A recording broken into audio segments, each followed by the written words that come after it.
The Civil Society Legislative Advocacy Center (CISLAC) has expressed concern over the substantial allocation of the Nigeria's revenue that goes to debt servicing. Executive Director CISLAC, Auwal Musa Rafsanjani, gave the indication at the press briefing in Abuja. He said as of December 2022, 80% of the Nigeria's total revenue was dedicated to debt servicing, hence the decrease in funding of crucial sectors of the economy by the government.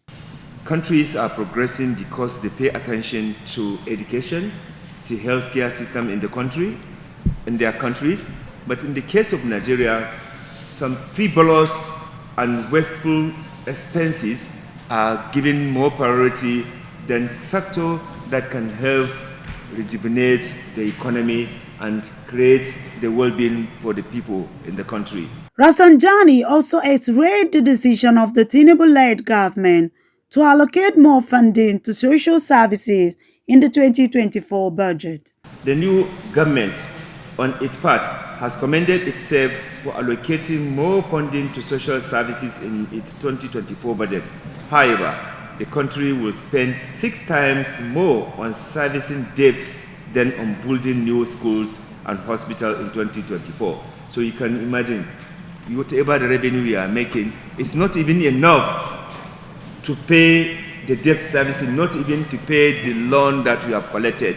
And yet every day you wake up, you go and collect so many loans that you cannot actually see the value of those loans.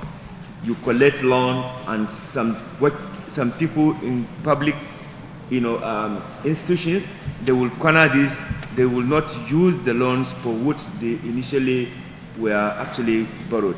We must stop this attitude if we want to really move forward in this country. Other development partners also spoke on how to address the fiscal crisis and proposed some strategic interventions. The Ministry of Finance, Budget and National Planning and related agencies must enhance revenue generation by expanding the tax net, improving tax compliance, and revising tax incentives.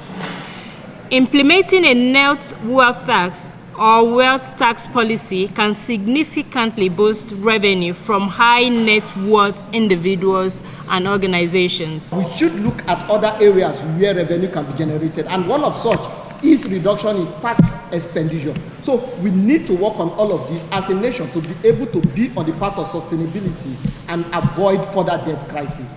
Regular audits should be conducted on public debt management operation in line with the World Bank recommendations.